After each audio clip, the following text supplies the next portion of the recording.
Hello girls, BA second year. हम पढ़ रहे हैं हमारी poem night of the scorpion. इससे पहले हमने पढ़ी एंटरप्राइज। ठीक है, आई थिंक आप लोगों को समझ में आ गई होगी। नसीम एजिकल जो पोएट हैं इसके, उनका इंट्रोडक्शन पढ़ा हमने, अबाउट द पोएट पढ़ा हमने, और फिर हमने उनकी जो फर्स्ट पोएम है एंटरप्राइज, जो एक जर्नी है, एक लाइफ की जर्नी पे डिपेंड है वो पोएम, वो पढ़ी हमने। और जैसा कि हमने पोएम पढ़ी है तो हमने ये भी देखा है कि नसीम एजिकल जो है वो पोएम्स, उनकी जो पोएम्स ज़्यादातर उनकी बायोग्राफी पे है, ऑटोबायोग्राफी पे है पोएम्स जो है उनकी। तो ये पोएम भी उनकी क्या है, ऑटोबायोग्राफिकल पोएम है। एक तरीके से उन्होंने अपने ऊपर ये पोएम लिखी है, अपने बचपन के दिनों को याद करते हुए। ठीक है, तो नाइट ऑफ स्कॉर्पियन। ठीक है, तो सबसे पहले हम क्या पढ़ेंगे इसके बारे में, हम पोएम का इंट्रोडक्शन पोएम का पढ़ते हैं। ठीक है, okay.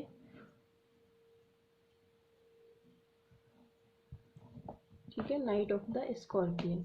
The brilliant native poem night of the scorpion was published in the exact name in 1965।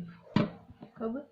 The exact name इसमें ये पब्लिश्ड हुई थी 1965 में। ये चीज़ आपको ध्यान में रखना है। ठीक है, और जो एंटरप्राइज है वो किस में हुई थी आपको पता है, unfinished man 1965, the exact name 1965। It shows deep human interest. The setting of the poem has a tender family situations. The poet mother is stung by a poisonous scorpion. Many treatments are given based on magic and superstitions, science and regionality. The poem has a climax when the mother expresses mental affections. My mother only said, "Thank God the scorpion picked on me and separate my children". ठीक है, ये एक poem है, इस तरीके की poem है जिसमें एक माँ का अपने बच्चे के प्रति प्यार दिखाया गया है, और एक माँ होती है जिसमें पोएम की जो एक फैमिली दिखाई गई है, एक फैमिली पे ये डिपेंड है पोएम, जिसमें ये दिखाया गया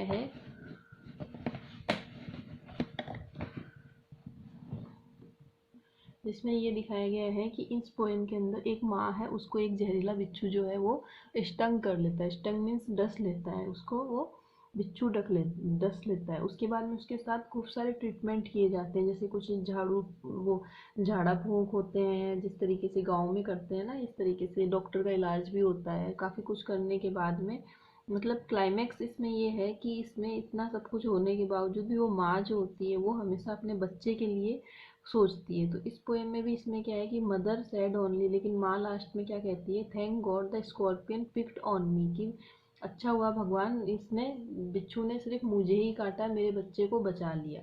ठीक है तो इसमें दिखाया गया है मदर्स लव, माँ का प्यार दिखाया गया है एक बच्चे के प्रति, अपने बच्चे के प्रति। ठीक है, आगे हम पढ़ रहे हैं summary of the poem. Night of scorpion is a native poem. ठीक है, कैसी पोएम है ये, नैरेटिव पोएम है।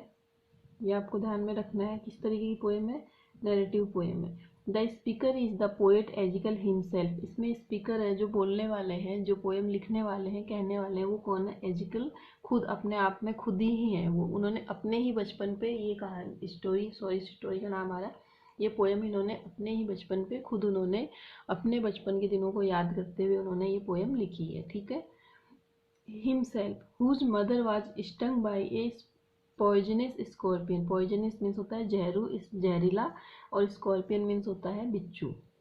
जिनकी माँ को कौन काट डंक देता है, स्टंग मीन्स क्या होता है, डस लेना या डंक मार देना। ठीक है, तो उनकी माँ को ऑन ए रेनी नाइट, एक बारिश की रात होती है, उस टाइम पे उनकी माँ को एक जहरीला बिच्छू अचानक से डंक मार देता है, अचानक से काट लेता है।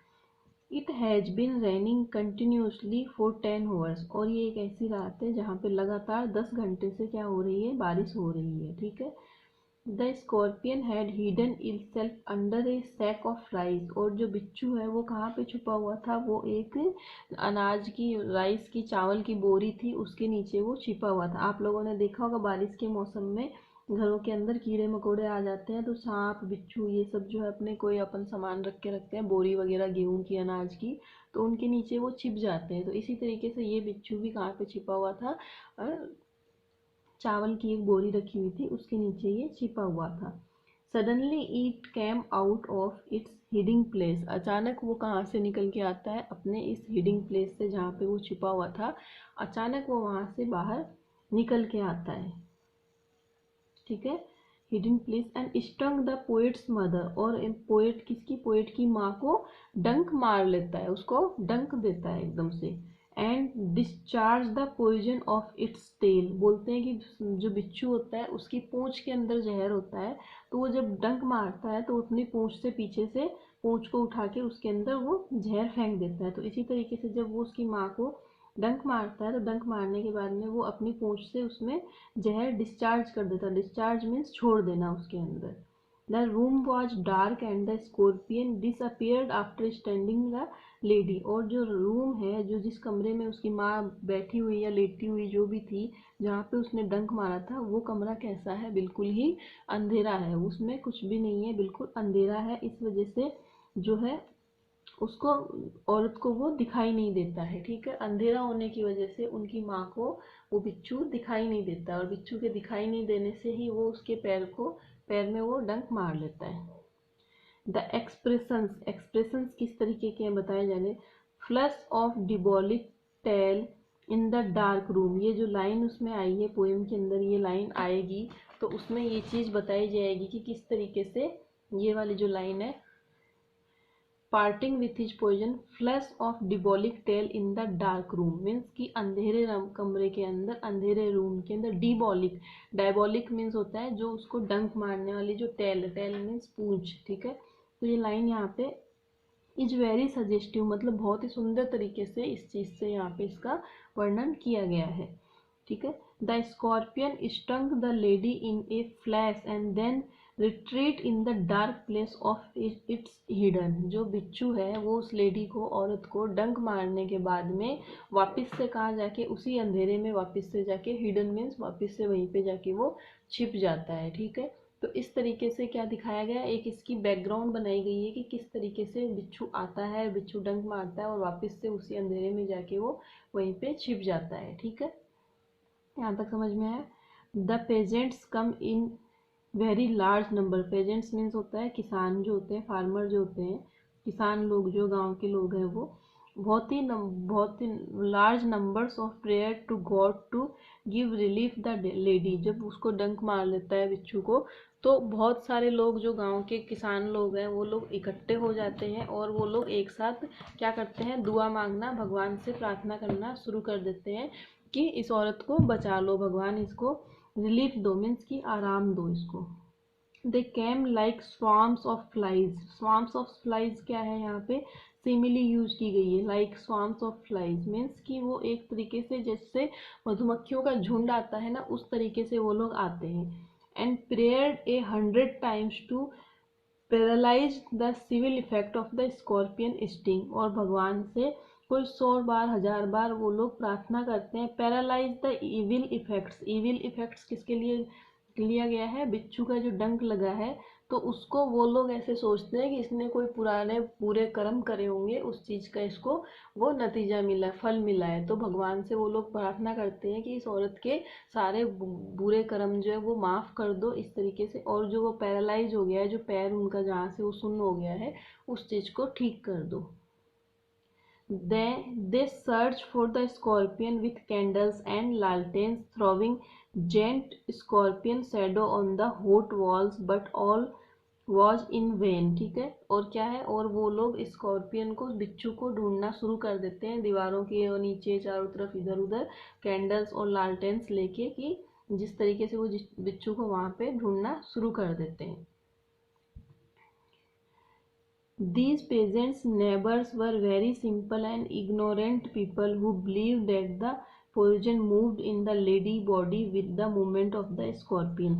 वो जो गांव के जो भोले लोग हैं, भोले किसान लोग हैं, वो कैसे लोग हैं, वो बहुत ही सिंपल साधारण लोग हैं, और वो इस तरीके के लोग हैं जो मतलब भगवान में इस तरीके से विश्वास करते हैं। तो ignorant people who who believes that, जिनको भरोसा है कि जो poison moved in the lady's body with the movement of the scorpion, उनको ऐसा भरोसा है कि कहते हैं ना कि भाई बिच्छू जैसे जैसे मूव करेगा वैसे वैसे ही वो जहर उस बॉडी की, उस लेडी की बॉडी में वो भी उसी तरीके से फैलना शुरू हो जाएगा। तो उनको इस तरीके का भरोसा है और वो ऐसा विश्वास रखते हैं, ऐसा विश्वास करते हैं कि जिस तरीके से बोलते हैं, जिस तरीके से कि बिच्छू जहाँ जहाँ जाएगा, जैसे जैसे घूमेगा, उतना ही वो जहर जो है बॉडी में उसकी उतना ही वो फैलना शुरू होगा। But if the scorpion did not move and remained still at one place, the poison would not separate in the blood। और वो ये बोलते हैं कि अगर बिच्छू एक ही जगह पे बैठा रहेगा, मूव नहीं करेगा, इधर उधर नहीं जाएगा, तो पॉइजन जहर है वो भी उसकी ब्लड में वहीं तक ही रुका रहेगा। मतलब कि इतने भोले हैं, इतने मतलब इस तरीके के इनोसेंट लोग हैं वो, कि इतने इनोसेंट है कि उनका ये मानना है कि अगर बिच्छू चलेगा तो ब्लड के अंदर जहर भी उतना ही फैलेगा, और अगर बिच्छू नहीं चलेगा, बिच्छू एक जगह बैठा रहेगा, तो जहर भी वहीं तक ही रुका रहेगा, जहर भी मूवमेंट नहीं करेगा, बल्कि ऐसा जबकि कुछ भी नहीं होता है। ये सिर्फ उन लोगों की एक मतलब आस्था है, एक तरीके की उन लोगों की धारणा है ये सिर्फ, ठीक है। Again they made frantic effort to search out the scorpion but they fail. उसके बाद में वो फिर से उस बिच्छू को ढूंढने की कोशिश करना शुरू कर देते हैं, लेकिन वो फेल हो जाते हैं, उनको वो बिच्छू वहाँ पे नहीं मिलता है। These simple pigeons believes that the sins of the previous birth night be burned at night of this pain might decrease the misfortunes of the next birth. वो इतने भोले हैं, इतने साधारण से लोग हैं, जो गांव के ग्रामीण लोग हैं, किसान लोग हैं, कि वो विश्वास करते हैं कि ये जो दुख और ये जो तकलीफ उनको आज की रात में मिल रही है, वो उनके पिछले जन्मों का, पिछले कर्मों का फल है। और उनका ये मानना है कि ये तकलीफ सहन कर लेने के बाद में अगले जन्म में उसको उतनी तकलीफ नहीं मिलेगी। मीन्स अपन बोलते हैं ना, अपने को लाइफ में कोई दुख होता है, कोई तकलीफ आ जाती है, तो अपन बोलते हैं ना कुछ पूरे कर्म करे थे, कोई पिछले जन्म के कर्म रह गए, तो ये उनका फल है जो अभी हम भुगत रहे हैं, और अभी हमने ये भुगत लिए तो अगले जन्म में अपने को ये चीज़ें नहीं भुगतनी पड़ेंगी। तो इस तरीके की धारणा उन लोगों के माइंड में भी है, और वो भी इसी तरीके की बातें उस लेडी के बारे में कर रहे हैं वहाँ पे। The pain suffered by the lady might dismiss the evil and sing of the unreal world. जबकि जो दर्द है वो उससे वो लेडी, जो औरत उनकी माँ है, वो उस चीज़ से इफ़ेक्ट हो रखी है, वो उस चीज़ को बर्दाश्त कर रही है, और जो रियल वर्ल्ड है, जो आधुनिक दुनिया है, उसमें जबकि ऐसा कुछ भी नहीं है। It might cure her to desired and ambitions and might purify her body. और उनका मानना है कि इस तरीके से उनकी बॉडी में से जो भी वो बुरे कर्म, जो भी उन्होंने ऐसे कुछ किए होंगे, तो वो सब कुछ क्या हो जाएंगे, साफ हो जाएंगे, और वो एकदम से अपनी चीज़ों को भूल जाएगी। These all ignorant peasants surrounded by the lady and they posed as if they knew everything। और वो उसको चारों तरफ से इस तरीके से घेर रखे हैं जैसे कि उनको सब कुछ पता है और वो सब कुछ जानते हैं। उस तरीके से उस औरत को उन लोगों ने चारों तरफ से मतलब राउंड सर्किल बना के उसको घेर लिया है। आप इमेजिन कर पा रहे होंगे कि जैसे गांव में होते हैं ना कि किसी को सांप बिच्छू कुछ काट लेता है, तो सारे लोग उसके चारों तरफ इधर उधर फैल जाते हैं, तो इसी तरीके से वो लोग भी उसके चारों तरफ फैले हुए हैं। ठीक है, समझ में आ रही है यहाँ तक आपको poem? Summary of the poem मैं पढ़ा रही हूँ जो, इसके बाद में हम पोएम पढ़ेंगे तो आपको अच्छे से समझ में आ जाएगी। Once again they made effort to search for the scorpion with the help of more candles and more lanterns. इसके बाद में वो फिर से उस बिच्छू को ढूंढना शुरू कर देते हैं, खूब सारे लालटेन्स और खूब सारे कैंडल्स, मोमबत्तियाँ लेके फिर से वो बिच्छू को ढूंढना शुरू कर देते हैं। The poor lady withered in pain and groaned lying on a mat. और वो जो गरीब बेचारी औरत जो है, जो पोएट की जो माँ है, वो दर्द से बहुत ज़्यादा पीड़ित है, दर्द से करहा रही है, और मैट के ऊपर वो लेटी हुई है। चटाई, जैसे चटाई वगैरह अपन बिछाते हैं ना, दरी चटाई जो होती है, उसके ऊपर वो लेटी हुई है। ठीक है, मोर नाइबर्स प्रोज्ड इन, और बहुत सारे जो उनके पड़ोसी अड़ोसी पड़ोसी हैं वो और भी आते जा रहे हैं वहाँ पे। द रेन कंटिन्यूसली एंडलेसली, और बारिश जो लगातार बरसे जा रही है वो रुकने का नाम ही नहीं ले रही। Other insect were found but not the wicked scorpion, दूसरे कीड़े मकोड़े खूब मिल रहे हैं वहाँ पे ढूंढने पे, लेकिन वो जो बिच्छू है वो किसी को भी वहाँ पे दिखाई नहीं दे रहा है, वो किसी को भी वहाँ पे नहीं मिल रहा है। The lady husband being a rationalist appealed powder mixture herb and hybrid, और जो लेडी है उसके जो पति हैं वो इन सब चीज़ों में, प्रार्थना वगैरह में इन सब चीज़ों में भरोसा नहीं करते। वो एक तरीके से एक मिक्सचर बना के लाते हैं, अप्लाई करते हैं, उसके ऊपर लगाते हैं, इसमें पाउडर है, कुछ जड़ी बूटियां हैं, इस तरीके की चीज़ें हैं, वो उसके ऊपर लगाने की, उसको रिलीफ देने की कोशिश करते हैं। He poured a little paraffin upon the stung toe and the burnt it to mitigate the effects of poison, और वो क्या करते हैं, थोड़ा सा पैराफिन जो तेल वगैरह होता है, कैरोसिन तेल या ऐसा कुछ तेल है जो वो लाते हैं और उसके ऊपर डालते हैं ताकि वो जहर जो वो वहीं पे जल जाए और वो वहीं पे ही ख़त्म हो जाए, उस जिससे उसको जहर का असर जो है वो कम हो जाए। The poet saw the flame of fire on his mother's toe, इस तरीके से कवि जो है वो क्या बोलते हैं कि वो देखते हैं कि उनकी माँ के टो के ऊपर एक थोड़ी सी आग लगा दी गई है, इस तरीके से उस जहर को जलाने की कोशिश की गई है। Then a holy man who was superstitions chanted in his incantations of the cure the mother, इसके बाद में एक होली मैन, एक साधु है, वो मतलब कुछ तरीके के मंत्र बोल रहा है और कुछ तरीके के झाड़े फूके वगैरह जो होते हैं वो सब कर रहा है। तो ये सब चीज़ें जो है पोएट जो छोटे हैं उस टाइम पे उनकी मतलब चाइल्डहुड की बात है, बचपन की बात है, तो ये सब चीज़ें वो देख रहे हैं वहाँ पे। ऑलमोस्ट एवरीथिंग फेल्ड, और जो कुछ भी किया जा रहा है उनको उस जहर से रिलीफ दिलाने के लिए सब कुछ ही क्या हो रहा है, फेल होता जा रहा है। And the poor mother suffered for 20 hours, और इस तरीके से जो उनकी माँ है, जो पीड़ित माँ है, वो 20 घंटे से इस चीज़ को सहन कर रही है, 20 घंटे से वो दर्द से सफ़र हो रही है, दर्द से वो पीड़ित हो रखी है।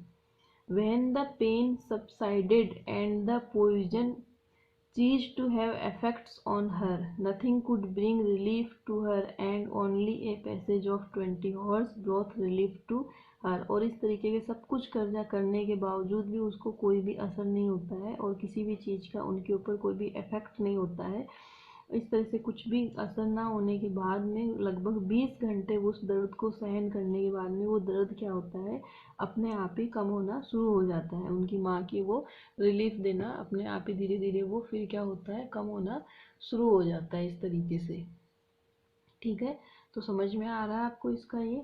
The last 3 lines of the poem are very remarkable for they end the poem with a fine climax, कहा जा रहा है कि लास्ट की जो 3 लाइनें हैं पोएम की वो बहुत ही अच्छी तरीके से, ये जो है लास्ट की 3 लाइनें ये वाली, ये जो है ये इसमें बताई गई है कि बहुत ही अच्छी तरीके से इसमें रिमार्क की गई है और क्लाइमेक्स दिखाया गया है कि किस तरीके से इतना सब कुछ होने के बाद में जो माँ है, उनकी माँ की जो प्रतिक्रिया है, माँ का जो बच्चे के प्रति जो प्यार है, वो मतलब एक लास्ट में ये वेरी रिमार्केबल है लाइन ये, और बहुत ही फाइन क्लाइमेक्स है इसके अंदर।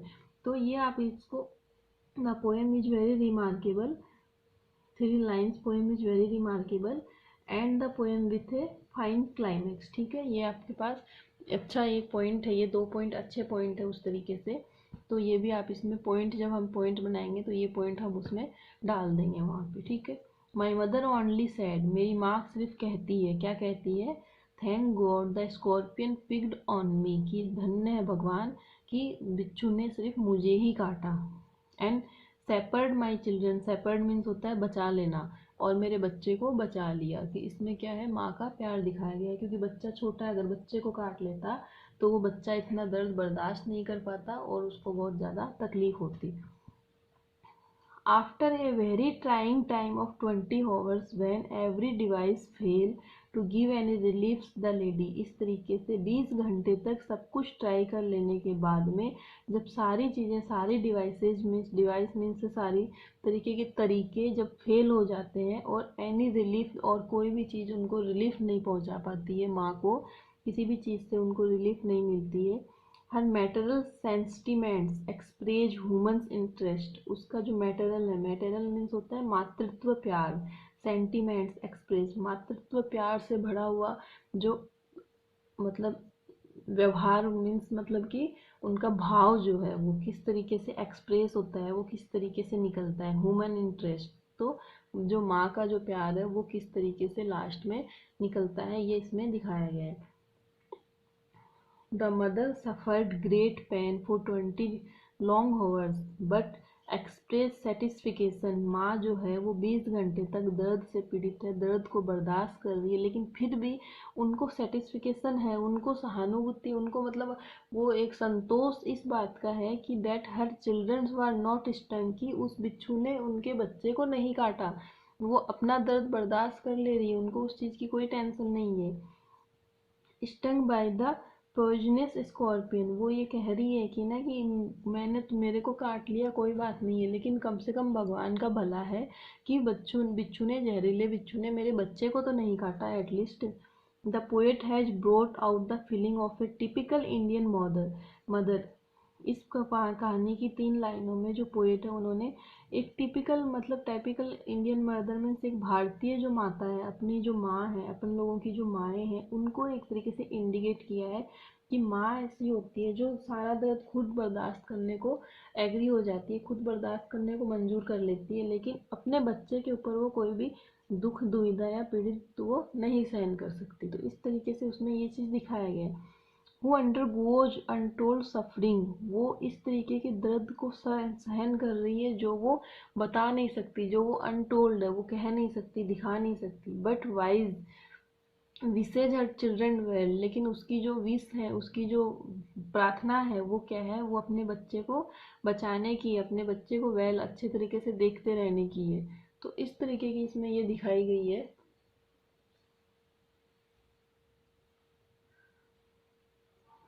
These poems illustrate the truth of the Jewish proverb, God could not be everywhere and therefore he made mothers. इस कविता के द्वारा, इस पोएम के द्वारा ये चीज़ दिखाई गई है कि भगवान जो है वो कहते हैं ना कि भगवान सब जगह नहीं होते, लेकिन भगवान ने एक माँ ऐसी बना के भेजी है इस दुनिया में जो अपने बच्चों के लिए सब जगह, भगवान एक माँ के रूप में सब जगह पे होते हैं। Edgar Allan Poe an American poet also brought in his poem to my mother, अपनी पोएम में उन्होंने भी अपनी माँ के बारे में, ये जो पोएट है इन्होंने भी अपनी माँ के बारे में इसी चीज़ को एक्सप्लेन किया है। The angel singing unto one another can find among their burning terms of love none of devotional as that of mother, की माँ से बढ़कर कुछ सॉरी माँ से बढ़कर कुछ भी नहीं है इस दुनिया में। तो इस तरीके से इस पोएम में माँ का प्यार दिखाया गया है कि किस तरीके से माँ जो है वो अपने ऊपर सारे दुख दर्द सहन करने को रेडी रहती है, लेकिन वो दूसरों के ऊपर उस चीज़ को नहीं आने देती। दूसरों के ऊपर मीन्स अपने बच्चे के ऊपर वो इस चीज़ को कभी भी नहीं आने देती है। ठीक है, तो आपको ये पोएम का वो समरी आपको समझ में आ गई होगी अच्छे से। अब हम नेक्स्ट क्लास में इसकी वो पढ़ेंगे, हम इसकी पोएम पढ़ेंगे जो हमारे पास है। पोएम हम शुरू करेंगे, ये हमारी ये पोएम है और बहुत ही इंटरेस्टिंग पोएम है, बहुत ही अच्छी पोएम है, इसको हम पढ़ेंगे। तो अभी मैं आपको थोड़ी सी पढ़ा दे रही हूँ, इसमें थोड़ी सी समझा दे रही हूँ, एक बार नेक्स्ट क्लास में डिटेल से अच्छे से पढ़ लेंगे हम। कैसे शुरुआत हो रही है इसमें देखो, I remember the night my mother was stung by scorpion. इसकी लैंग्वेज बहुत सिंपल सोवर सी और सुंदर सी, आप लोगों को बहुत अच्छे से समझ में आएगी, इतनी ईजी लैंग्वेज, इसमें कुछ भी डिफिकल्ट नहीं है। तो क्या आई रिमेंबर, पोएट जो है वो क्या कर रहे हैं, याद कर रहे हैं। कब याद कर रहे हैं, अपने बचपन के दिनों को। ठीक है, अपने बचपन को दिनों को वो याद करते हुए ये पोएम लिख रहे हैं। तो ये क्या है, ओपनिंग लाइन है। These line are opening lines of the narrative poem. Narrative poem means होती है कि जो एक अपने ऊपर जिस तरीके से लिखी जाती है, वर्णनात्मक कविता जिसको बोल सकते हैं हम। ठीक है, तो ये कैसी पोएम है, नैरेटिव पोएम।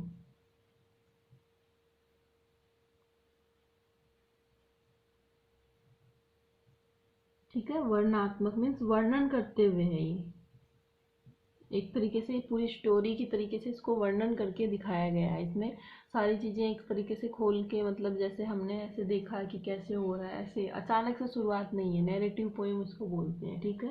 तो narrative poem night of scorpion written by Nissim Ezekiel, who is an eminent Indo Anglican poet. पता है किस तरीके के पोएट हैं ये आपके। In this poem, the poet describes how his mother was stung by a scorpion. It was raining continuously. ठीक है। Then for 10 hours and the scorpion disappeared under a sack of rice. किस तरीके से बिच्छू जो है वो उसके नीचे छिप जाता है। तो इस तरीके से ये पोएम है। The poem has an adopt beginning. इसमें भी अडप्ट बिगनिंग है इस पोएम की भी। अचानक से क्या होती है, शुरुआत होती है, ठीक है। जैसे आई रिमेम्बर, मुझे याद है कि, और अचानक से शुरुआत हुई है, तो ये भी इसमें आप डाल सकते हो किस तरीके से है ये, अडप्ट मैनर में है, ठीक है। ABRUPT, अडप्ट मैनर, ठीक है। ये चीज़ें आपको, जो छोटी छोटी चीज़ें मैं बता रही हूँ, ये चीज़ें आपको याद रखनी है, क्योंकि इन्हीं चीज़ों से पोएम का बेस बनता है। पोएम की जो आपको जो पॉइंट्स बनते हैं वो किस तरीके से बनते हैं, इन्हीं चीज़ों से बनते हैं। छोटी छोटी चीज़ें आपको इनमें ध्यान रखनी होती है कि राइम है किस तरीके से है, ठीक है। तो ये भी अडेप्ट बिगनिंग में है। कितने स्टेंजा में डिवाइड है ये देखना है, कि पोएम जो है किसी स्टेंजा में डिवाइड नहीं है, डायरेक्ट लिखी गई है। तो आपको ये भी डाल सकते हो इसमें कि this poem is not divided into stanzas, ठीक है। तो ये हो जाएगा। नॉट ब्रेक, इसमें कोई ब्रेक नहीं है। और नॉट डिवाइडेशन है, कोई डिवाइडेशन नहीं है। सिर्फ लास्ट तीन लाइन है, which are have been written separately. जो तीन लाइनें हैं वो अलग से लिखी गई है। तो पोएम की थीम, पोएम की डिजाइन, पोएम का सब कुछ आपको नोट होना चाहिए कि किस तरीके से है पोएम। जब आप कोई लॉन्ग क्वेश्चन कर रहे होते हो किसी पोएम पे, तो आपको पोएम की पूरी चीज़ें पता होनी चाहिए कि पोएम को टुकड़ों में बांटा गया है, कितनी लाइनों में बांटा गया है, कि नहीं बांटा गया। तो ये पोएम जो, इसमें कहीं पे भी ब्रेक नहीं है, कहीं पे भी इसमें स्टेंजा नहीं है। Only three lines, last three lines are separately, ठीक है। तो क्या है इसके अंदर, तो आप ऐसे लिख सकते हो इसमें, the poem is not divided into stanza, it has not break और divisions into stanzas except the last three lines which have been in written separately as a climax of the poem. ये क्या है, इसका climax है, ठीक है। ये क्या है, क्लाइमैक्स ऑफ द पोएम है। ये पोएम का क्लाइमैक्स है। क्लाइमैक्स कहाँ पे है, इसमें लास्ट की तीन लाइनों में पोएम का क्लाइमैक्स है। और वो किस तरीके से है ये भी दे सकते हो इसमें, कि there is no rhyme scheme. इस पोएम में कोई भी तरीके की राइम नहीं है, ठीक है। The poem show the Ezekiel's thought of Jew. इसमें क्या दिखाया गया है कि एक यहूदी की तरह से, मतलब फिर भी जड़ें जो है गहरी है, इस तरीके से दिखाया गया है कि पोएम की जो रिटर्न जो है, लिखने का जो तरीका है, वो ये कविता जो दिखाती है कि एजिकल एक यहूदी है, फिर भी वो से गहरी जुड़ाव लगी हुई है, ठीक है। तो नेक्स्ट क्लास में हम पढ़ेंगे इस पोएम को अच्छे से। तो आपको मैंने इसकी थीम बता दी, मैंने इंट्रोडक्शन बता दिया पोएम का, मैंने समरी बता दी, मैंने पोएम का डिजाइन बता दिया, सब कुछ बता दिया। बस अब बाकी रह रहा है पोएम का एक्सप्लेनेशंस पढ़ना, जो हम हमारे नेक्स्ट क्लास में अच्छे से इसको एक्सप्लेन करेंगे। और भी इसमें कुछ चीज़ें हैं तो मैं आपको दिखा दूँगी, बता दूँगी साथ साथ में, लेकिन मेन चीज़ें मैंने आपको बता दी है। इसमें सिमिली यूज में ली गई है, ठीक है।